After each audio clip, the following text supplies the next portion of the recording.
Hey, Steeler fans, how's it going? Welcome back to State of the Steelers. I'm your host, Daniel J.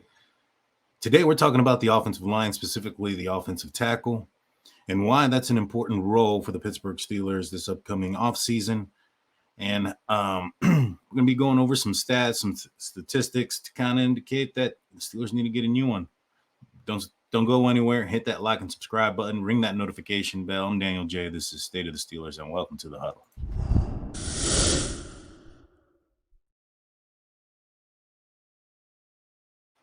Hey everybody, welcome back, man. It's been a while since I've been on the Steelers podcast. I took a little bit of time off after the season, basically, and now I'm getting, right back into it. We'll be putting out content more often. But today, what I want to talk about is the offensive tackle position. The offense has gotten a lot of heat for passing and the lack thereof of passing concepts and things of that nature. And I think that the tackles have a lot to do with the why that has probably been limited or minimized.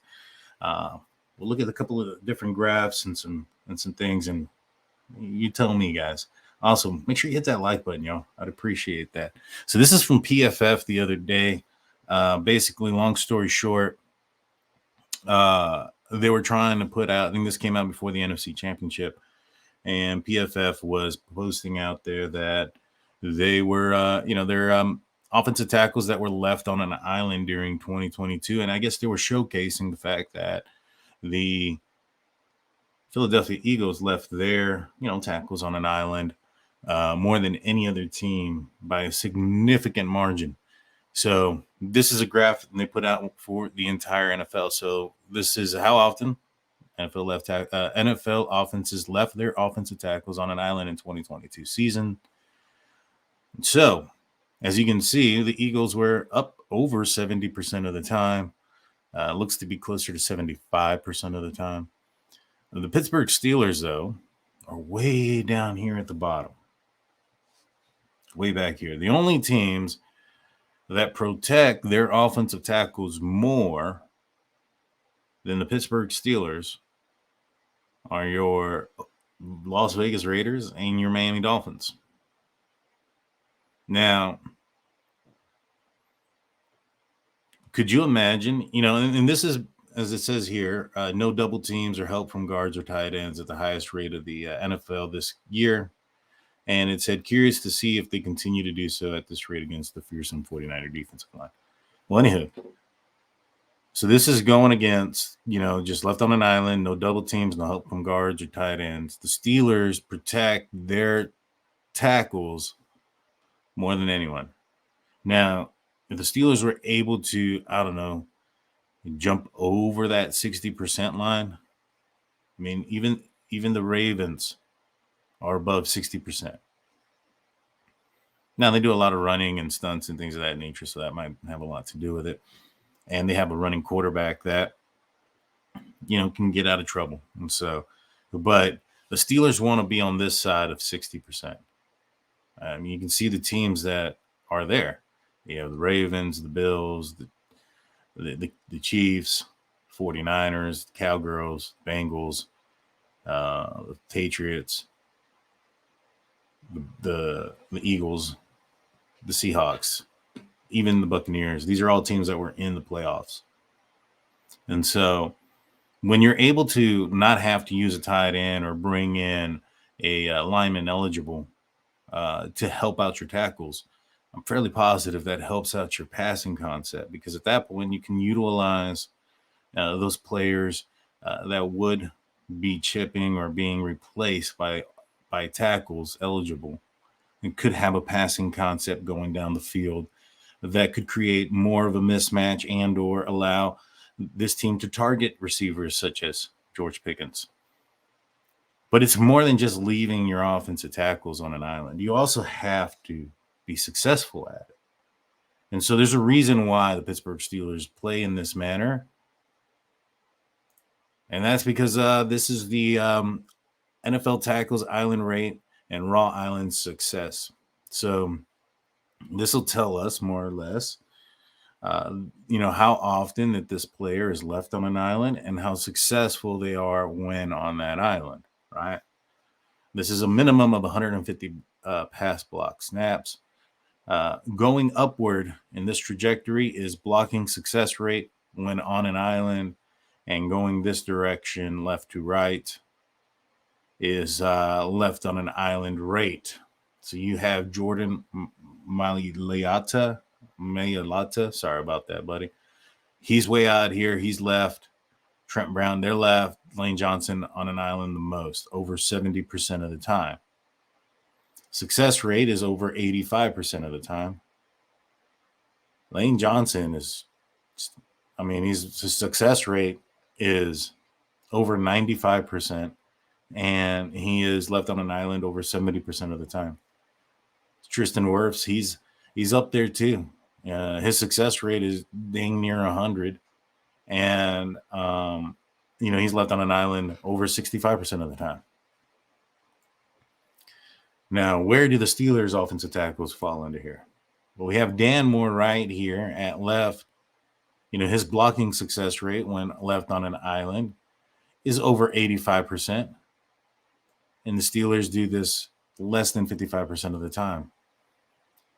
Even lower than Dan Moore, at just over 85%, is Chuks Okorafor, that's his blocking success rate. And he is left less than 55% as well, but less than Dan Moore also.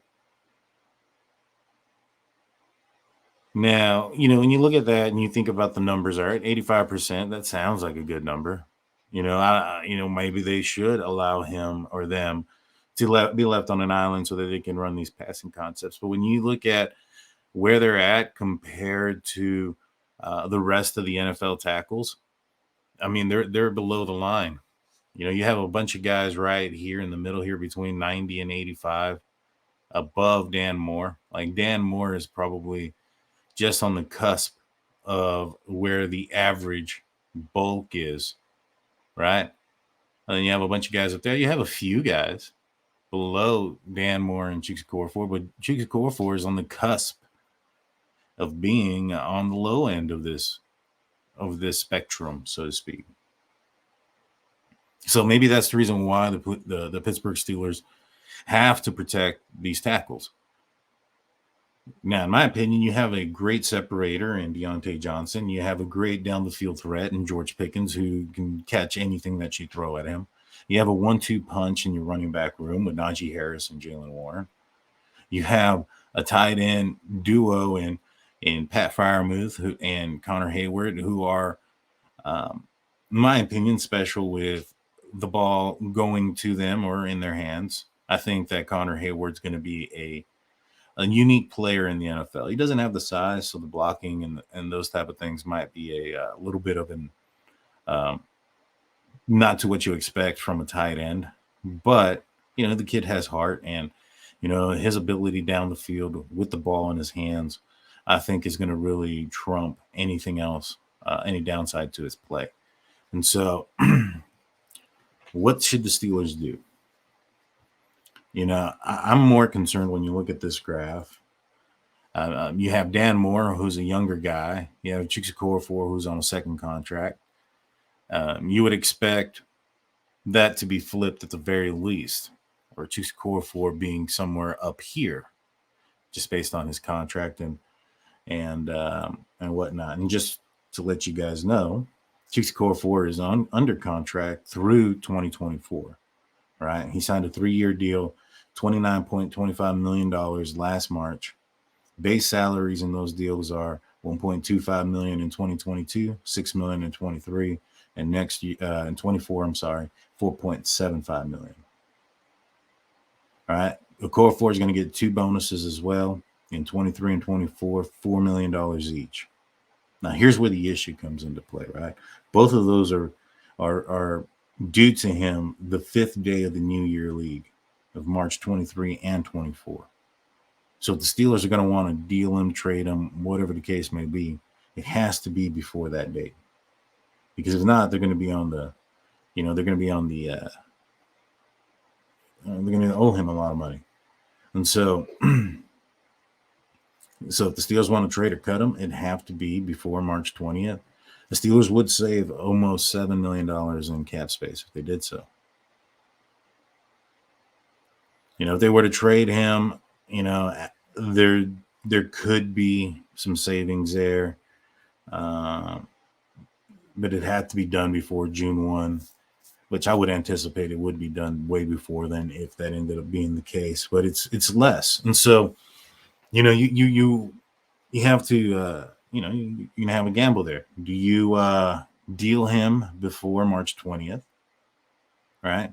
Save yourself almost $7 million, or do you hold on to him as an insurance policy until draft night to see if you get a prolific or a starting tackle to replace him? Now, if you wait, you're going to lose almost about $4 million. Yeah, exactly. $4 million that you could have had to go elsewhere, right? That's your insurance policy is what it's going to cost you is $4 million.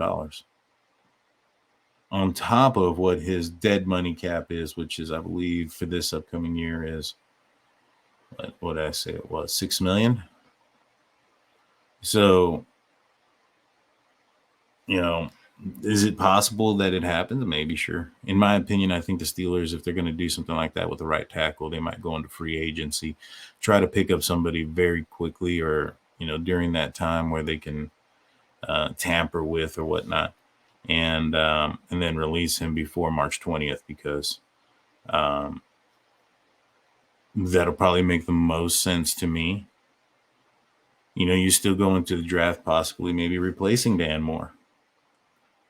But in my opinion, you have guys in the skill position on this team that should have this offense scoring more points. And that's exactly what Art Rooney wanted when he was speaking to the media doing his State of the Steelers tour, talking to media outlets, is that, what he expects for this team is to score more points. In previous years, he wanted the better running game. He got Najee Harris. He wants more points. We'll see what happens. We'll see which direction the Steelers go. But I think they have key players in key positions to make a push. They just need to get the right offensive line to give some protection to our young, talented quarterback. And I think if the Steelers do so this year, I think that's the biggest and most major hole on this offensive team, to be honest with you. I think that the returning, core cast, Kenny Pickett, Najee Harris, Pat Freiermuth, Jalen Warren, Pickens, Deontay Johnson, Calvin Austin coming in and seeing what he has. I think that that skill position is top notch. It's top tier. It's the offensive line. The offensive line can get their stuff together and allow for, more time. Maybe the quarterback has a little bit more opportunity to, survey the field, doesn't have to get rid of the ball so quickly, allow plays to develop down the field with also having a more in-depth concept game. I think this would do wonders for the Pittsburgh Steelers, and it'll do wonders for this team moving forward, a team that, has a lot of holes on the defense as well. And so if they can, there's only a couple on the offense. I think that if they can, get a tackle, maybe kick Dan Moore into the guard, get a left tackle out there, maybe get a right tackle in free agency. I know that's two more new pieces, but last season, the Pittsburgh Steelers went with James Daniels and Mason Cole. And those two guys worked out. Those were two new pieces to this offensive line. Getting two more wouldn't hurt, and then I think you might really have something there, especially with this offensive line in the direction that they're moving. Let me know in the comment section. What do you guys think? Do you think that the offensive tackle position, if addressed, could assist in the passing game? Also, if y'all are interested, I've gotten a lot of questions about my beanie before. Check us out on the Drunk Turkey Show. Link will be in the description. We're selling these if you guys are interested in them. Well, with that being said, I'm Daniel J. This is State of the Steelers, and peace.